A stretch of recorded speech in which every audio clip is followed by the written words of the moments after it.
Look at this wall of equations. If you try to solve complex logic using only abstract variables, you quickly hit a ceiling. Until the symbols are cleared away, the underlying logic is obscured.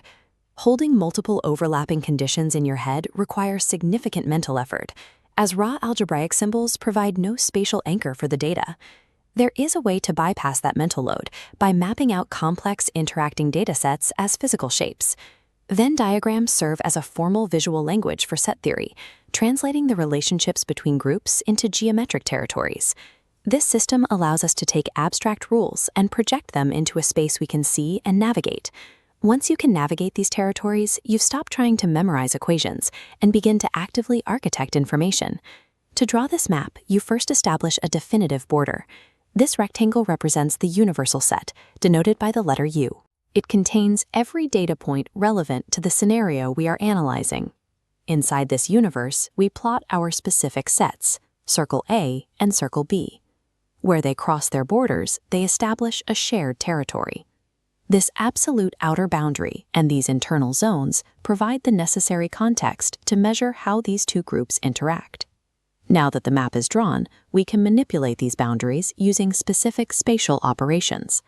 The first operation is union, written as A cup B, representing the additive logic of OR.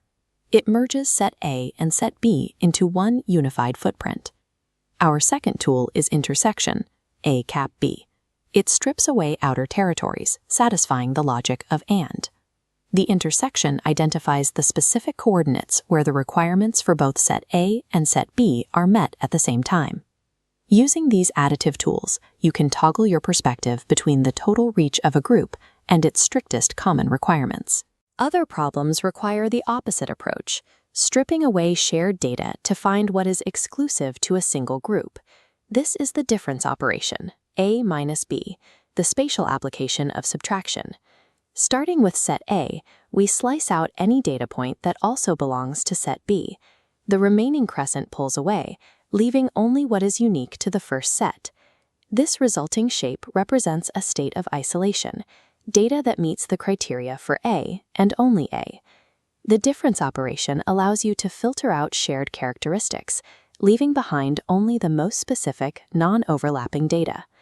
Manipulating the data inside the circles covers the relationships between the sets, but a complete analysis requires looking at what remains outside the borders. This is the complement, written as A prime. It represents the logic of NOT. The target set goes dark, and the empty space around it activates. Instead of looking at the set itself, our focus pushes out to the rest of the universal territory. This captures everything that exists in the current universe, except for what is contained within set A. These four operations, union, intersection, difference, and complement, provide the core mechanics for organizing and dissecting any information that can be categorized into groups. With the foundational architecture established, we can now apply these borders to mathematical reality. Set theory symbols like union and intersection define the boundaries between groups. When we apply these shapes to a specific dataset, we can map exactly how those groups overlap and interact. Let's look at a concrete example. Imagine a typical schoolyard filled with students. Here is the raw data. We have a class of 50 students total. 30 of them play football, 20 play cricket, and 10 play both sports. If we simply add 30 and 20, we hit 50, the total number of students in the class. But that calculation ignores the 10 students who belong to both groups.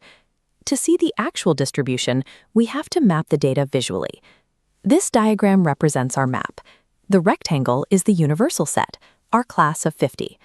Inside, we have two overlapping circles for football and cricket. A common error is to drop the total numbers directly into the circles. If we put 30 in the football circle and 20 in the cricket circle, the numbers clash in the shared space because we are counting the same people in two different places. To fix this, we use the inside-out method. We start in the shared middle ground, placing the 10 dual sport athletes directly into the intersection. Now we work our way out. Since 30 students total play football and 10 are already in the middle, we subtract them. That leaves us with 20 students who play football exclusively. We do the same for cricket. We subtract the 10 in the middle from the total of 20. leaving 10 students who play only cricket. By working from the inside out, every number on this map now represents a distinct, isolated group. We've ensured that no student is being counted twice. This logic is captured in the addition theorem. This equation is the mathematical shorthand for the diagram we just built. The formula adds the football total to the cricket total, then subtracts the intersection. Subtracting that middle zone is a correction step. It removes the extra count created by the overlap.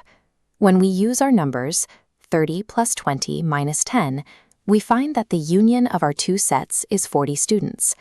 But notice the discrepancy. Our sets only total 40 students, but the class size we established at the start is 50. There are 10 students missing from our circles.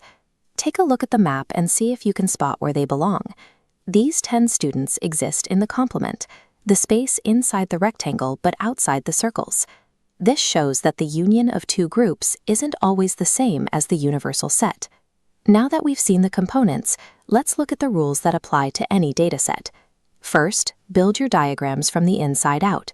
Second, always subtract the intersection to correct for the double count. Here is a final challenge. Set A has 15 items, set B has 10, and their intersection contains 5. Find the total union. You can use the theorem or sketch a quick mental map. Pause the video now to calculate. Translating abstract formulas into these visual maps provides a clear view of the underlying logic.